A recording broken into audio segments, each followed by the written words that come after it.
second session. Fine, I think it's yours? No, Nas. Okay. That's you.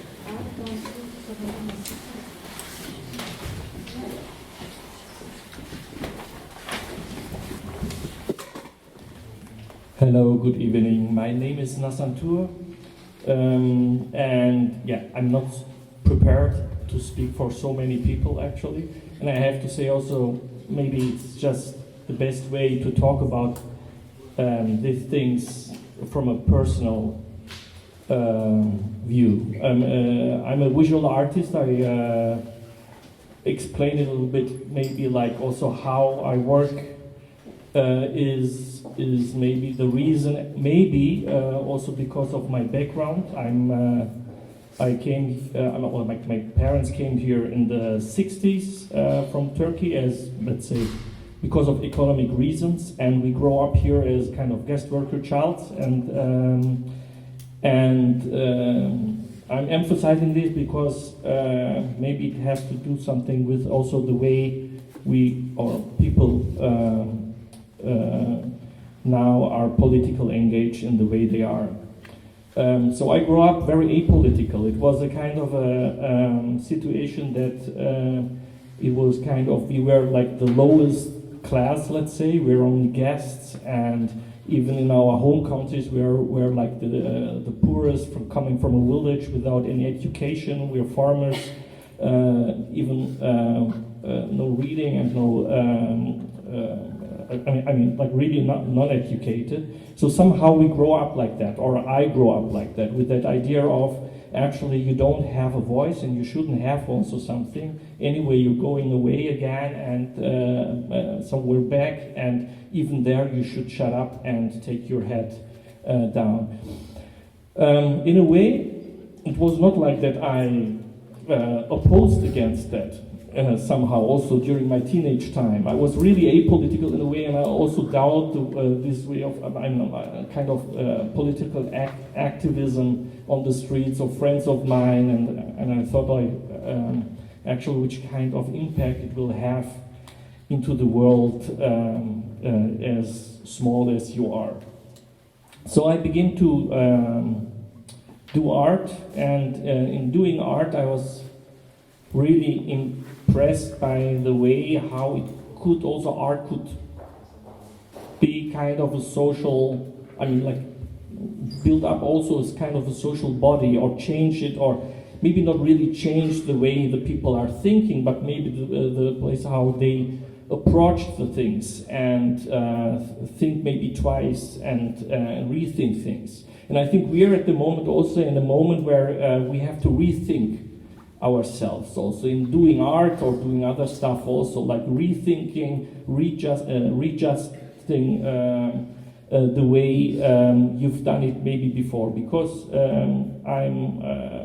for the Western part, let's say, I think we are really I'm quite positive normally, but I think also it's a really dangerous time.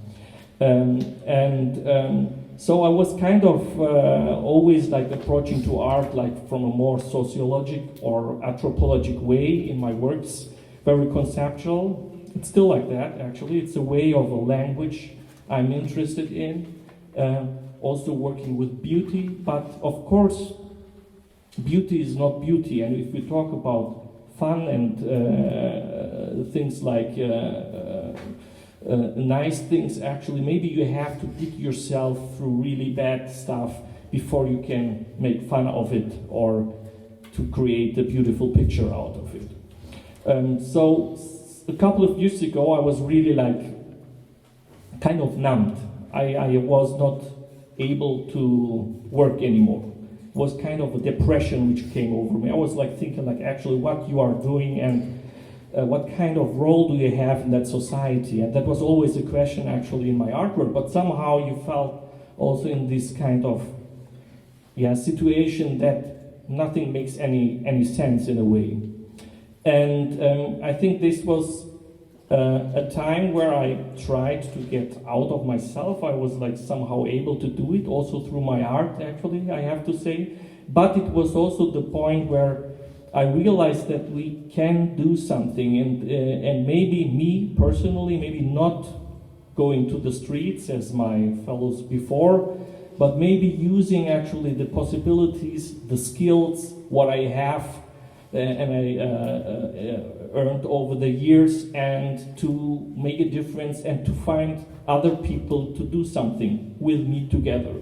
And I think the biggest thing is cooperation. When we talk about moments like today, it's like you see how many people are coming, and there's also so many people, especially artists, who telling to me like, actually I would like to do something, and it's really kind of a bad situation also for myself, because I don't know. I don't know what to do, and I don't know where to begin. Actually, I don't have time, and I have other businesses, family, whatever.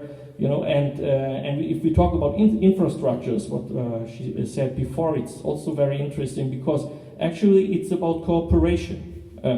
I think what I figured out over the last years, also with an initiative which I tried to found with other people, or not tried, we found it with other people, also we tried to involve institutions in it, but it was a cooperation between different artists, but also between entrepreneurs and activists and people who have a lot of money, people who don't have anything money, but they have, it's not about money, but it's about like coming from different kind of levels in the society. Yeah?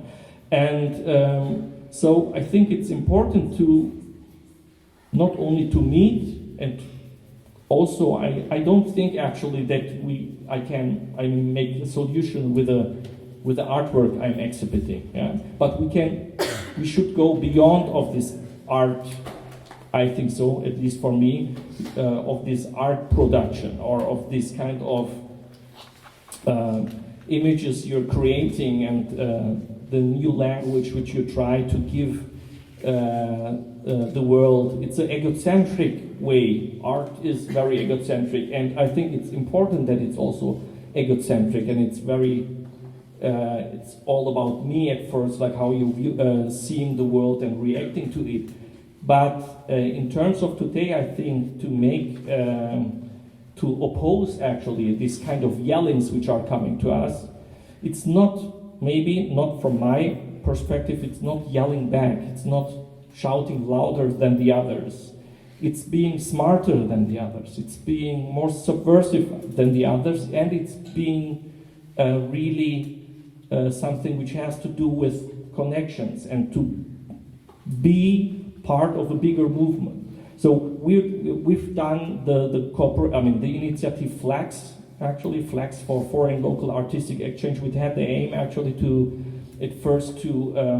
make cooperations between newcomers, like artists in exile, not only visual artists, but in a broader sense, between the local scene, and see it also as a chance for the local scene to open actually their kind of cages, yeah? Like as me, like my studio, it was always a place where it was a place just for me. And now it's a place where it's just open for everybody. I nearly have 3 or 4 times the week people who are coming, and we're discussing things together.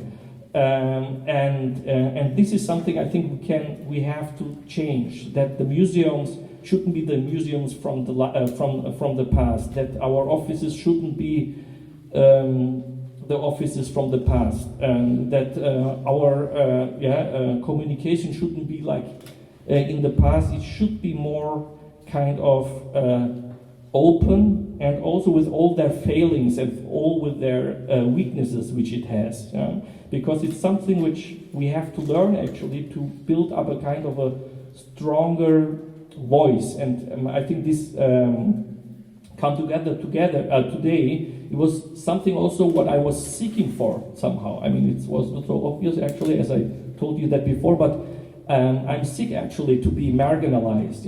Marginalized. I'm sick about to be kind of how to say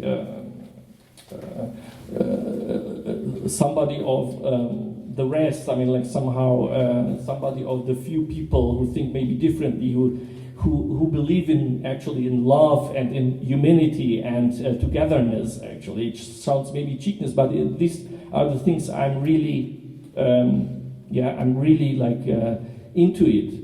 And but how to have also a powerful voice in that? And I think one way is to create this kind of initiative and to act. I mean, it's not and to go further with that.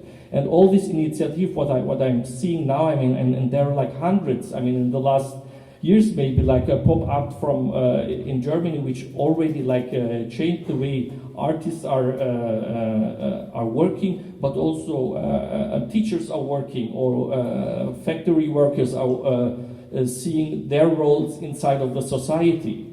And I think it's time to think about that, not only, but also to act and to cooperate. I'm not so sure now, but I think that's a really spontaneous thing, what I have to say now here. Yeah. And we can discuss about that.